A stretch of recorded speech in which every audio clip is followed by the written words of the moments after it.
పాక్ లోని Rawalpindi cricket stadium పై Bharat drone దాడి చేసింది. ఆ విజువల్స్ మనం చూస్తూ ఉన్నాము ఎన్టీవీ స్క్రీన్ మీద. పాకిస్తాన్ సూపర్ లీగ్ నిర్వహిస్తుంది. పెషావర్ జల్మి కరాచీ కింగ్స్ మధ్య మ్యాచ్ జరగాల్సి ఉంది. ఆ మ్యాచ్ కి కొన్ని గంటల ముందే భారత్ ఈ దాడి జరిగింది. భారత్ దాడితో మ్యాచ్ ని కరాచీకి మార్చింది పాకిస్తాన్ క్రికెట్ బోర్డు. మరోవైపు పాకిస్తాన్ లోని అమెరికా రాయబార కార్యాలయాల్లో అధికారులు అలర్ట్ అయ్యారు. దౌత్య సిబ్బంది సురక్షిత ప్రాంతాలకు వెళ్లాలని సూచించింది. పాక్ లోని అమెరికన్స్ వెంటనే ఆ దేశాన్ని వదిలి రావాలని సూచించింది.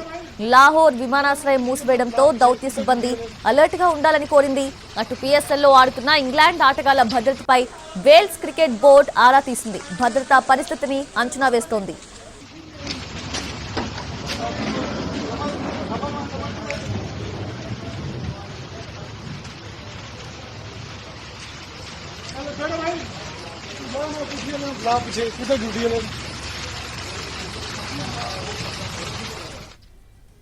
అది పాక్ రావల్పిండిలోని సైనిక స్థావరాలపై భారత్ దాడి చేసింది. రావల్పిండి స్టేడియం సమీపంలోని రెస్టారెంట్ పై డ్రోన్ శకలాలు పడ్డాయి. రావల్పిండి స్టేడియం వేదికగా జరుగుతున్న Pakistan super league match shift చేయాల్సి వస్తుంది. అంటే ఆ మ్యాచ్ జరిగే కొన్ని గంటల ముందే భారత్ ఈ దాడి చేసింది. సో కరాచీ కింగ్స్ మధ్య అలాగే పెషావర్ జల్మి మధ్య మ్యాచ్ జరగాల్సి ఉంది. ఆ మ్యాచ్ కి కొన్ని గంటల ముందే ఈ దాడి జరగడంతో వాళ్ళైతే కరాచీకి మ్యాచ్ ని షిఫ్ట్ చేశారు. సో లేటెస్ట్ అప్డేట్స్ తెలుసుకుందాము.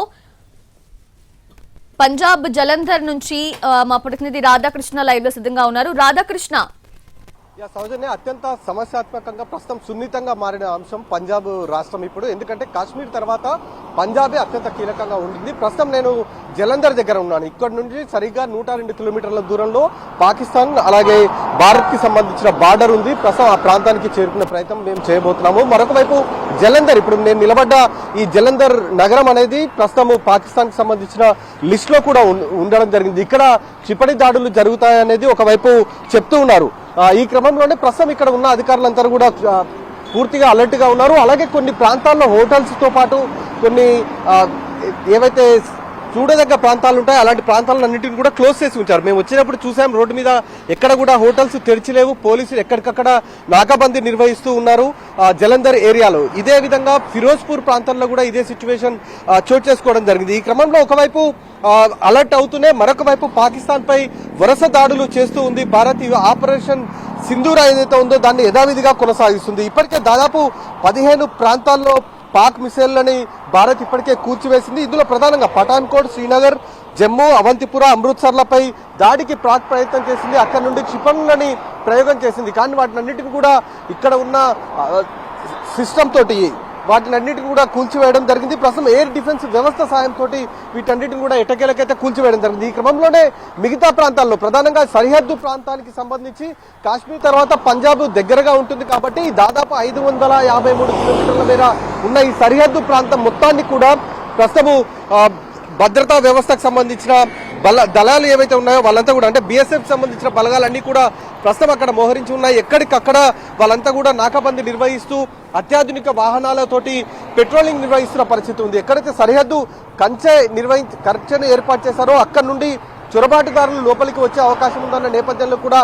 అక్కడ కూడా గస్తీని కొనసాగిస్తున్నారు. ఎవరైనా సరే ఆ కంచెని దాటి లోపలికి అంటే భారత్లోకి చొరబడే ప్రయత్నం చేస్తే మాత్రం వెంటనే వాళ్ళందరినీ కూడా వాళ్ళని హెచ్చరించడం, అవసరమైతే కాల్పులు జరపడం కూడా చేస్తున్న పరిస్థితి ఉంది. మొత్తానికైతే పంజాబ్ రాష్ట్రం మాత్రం ప్రస్తుతం చాలా సున్నితంగా మారిందనే చెప్పుకోవాలి. ఎందుకంటే కాశ్మీర్ తర్వాత అత్యంత కీలకంగా ఉన్నది పంజాబ్ ప్రాంతమే. ఇదే ప్రాంతం నుండి మొన్న కేంద్రం ఆదేశాలు జారీ చేసిన తర్వాత అటారీ సరిహద్దు నుండి దాదాపు 1000 మంది ఇక్కడ నుండి వెళ్లిపోయిన సందర్భం ఉంది. కాబట్టి ఈ ప్రాంతం అనేది చాలా సున్నితంగా మారిన సందర్భం ఉంది. జలంధర్ టార్గెట్ లో కూడా ఉంది. కాబట్టి ఇక్కడ ఉన్న అధికారులు సిద్ధమై ఉన్నారు. 7 గంటల తర్వాత చాలా వరకు మార్పులు కనబడే అవకాశం ఉంది.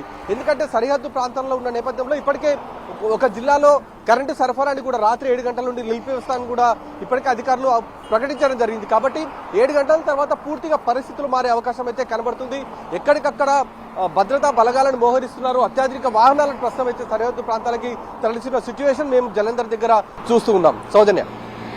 అండ్ అలానే రాధాకృష్ణ యాజ్ యు సెడ్ అంటే ఇప్పుడు రాజ్నాథ్ సింగ్ కూడా చెప్తూ ఉన్నారు సో దాడులకు ప్రతి దాడులు అయితే ఖచ్చితంగా ఉంటాయి సో ఇది కొనసాగుతుంది అని చెప్పి సో దేశ భద్రతే మాకు ముఖ్యం అన్నట్లుగా వాళ్ళు ముందుకెళ్తున్నారు కాబట్టి సో భారత్ దాడి చేయడం కూడా మనం చూసాం ఈ రోజు వైమానిక దాడి చేయడం కూడా సో కాసేపట్లో విదేశాంగ శాఖ కూడా దాని గురించి వివరించే అవకాశం ఉంది so Punjab as you said Kashmir తర్వాత పంజాబ్ అత్యంత సమస్యాత్మక అలాగే ఎప్పుడు కూడా మనం పర్యవేక్షించాల్సిన ప్రాంతంగా ఉంది కాబట్టి సో అక్కడ ఎంత పటిష్టమైన భద్రతని అక్కడ ఏర్పాటు చేశారు.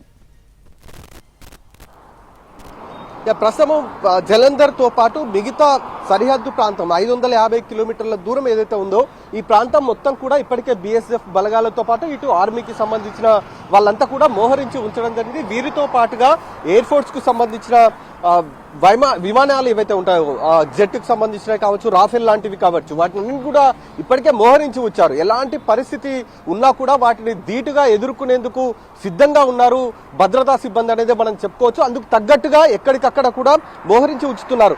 అవసరమైతే పాకిస్తాన్ ఒకవేళ క్షిపణులను కనుక ప్రయోగించి ఇటు జలంధర్ తో పాటు ఫిరోజ్పురా లాంటి ఏరియాల్లో కనుక దాడులు చేయడానికి ప్రయత్నిస్తే కూడా ఎయిర్ డిఫెన్స్ వ్యవస్థ వాటిని అన్నిటిని కూడా తిప్పికొట్టేందుకు సిద్ధంగా ఉంచారు. వాటన్నిటి కూడా బార్డర్ వద్ద ప్రస్తుతం మోహరించి ఉంచారు. కాబట్టి ఏ ప్రాంతంలో కూడా అలాంటి సిచ్యువేషన్ రాకుండా ధీటుగా ఎదుర్కొనేందుకైతే పకడ్బందీగా భద్రతా బలగాలని మోహరించారని మనం చెప్పుకోవాలి. సౌజన్య.